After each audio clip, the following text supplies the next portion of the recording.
Mida tähendab kala väärindamine? Väärindamine on mis tahes asja väärtuse suurendamine. Kala puhul tähendab see püütud kaladele väärtuse lisamist. Kuidas on võimalik kala väärtust suurendada? Asi on tegelikult päris lihtne. Kui püütud kalad müüakse, on nende hind reeglina madalam kui eelnevalt roogitud kaladel. Kalatööstusele töötlemata räime müües on selle kilohind 15–20 eurosenti, aga marineerituna ja karpi panduna võib selle sama räime hind tõusta lausa 200%. See on nagu poes. Jahul ja võil on üks hind, aga kui sellest mõningate lisanditega kooki teha, on hind kohe kõrgem. Iga kord, kui inimene kasutab oma oskusi ja lisab toorainele miskit juurde, saab toormest toode. Toode aga on alati kallim.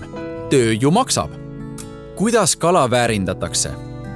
Võimalusi, kuidas väärindada, on palju. Näiteks fileeritakse. Vastavalt kalaliigile lõigatakse kiht puhast kalaliha, millelt on eemaldatud luud ja sageli ka nahk. Nii saadakse filee.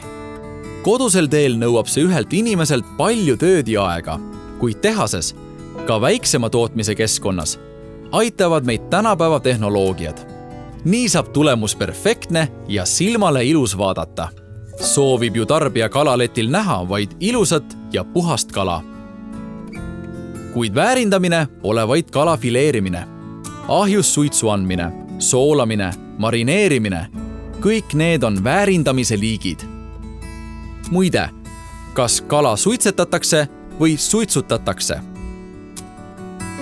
Nii naljakas kui see ka pole, ikka aetakse segamini otsene sigaretisuitsuga tervist kahjustav tegevus ja kalade kuuma suitsuga väärindamine. Õige vastus on, et kalu ikkagi suitsutatakse.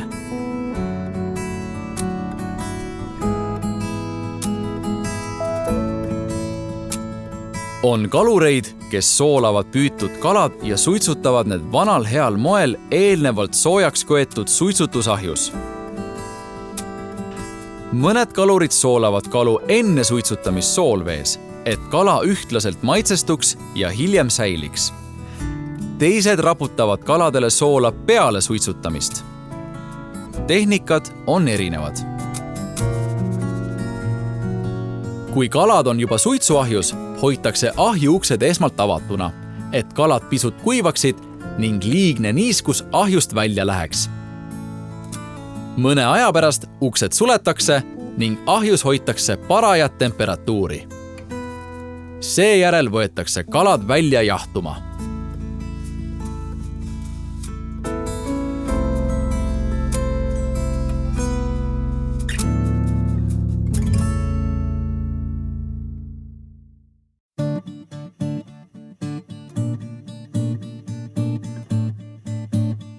Oleme väheseid riike, mille elanikud tarbivad kala kordades vähem, kui seda püütakse.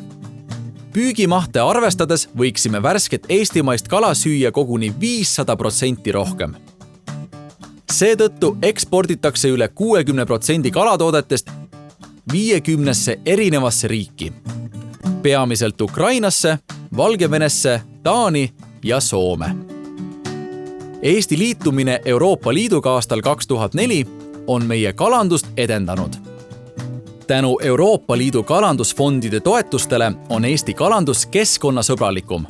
Kala püütakse vähem arvu laevadega ning kalavarud on säilinud.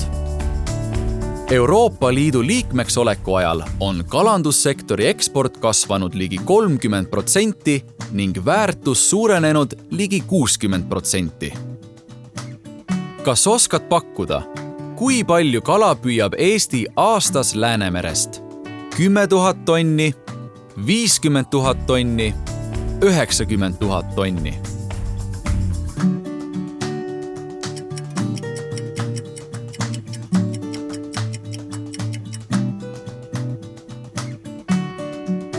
Õige vastus on: Eesti püüab aastas Läänemerest 90 000 tonni kala. See on nii meeletult suur kogus kala. Kujuta ette. 3600 merekonteinerit. Üks konteiner kaalub 25 tonni. Või siis 2250 paakautot. Kõik kala täis. Need hiigelkogused jõuavad kaldale siiski vaid tänu kalurite tööle. Meie toidulaual nii olulise kala saadavus sõltub just nendest inimestest, kes oma elu ja kutse on sidunud kalandusega. Jah, kaluritöö on füüsiliselt raske. Tõustakse kuke ja koiduga. Saagi järele minnes ei pruugi meri just tüüne olla. Miks nad seda teevad? Sest kalapüük ja kaluriamet on elustiil. Igal juhul on kalandus ja kaluriamet jätkuvalt vajalikud, kui soovime ka edasiselt tarbida puhast ja kodumaist kala.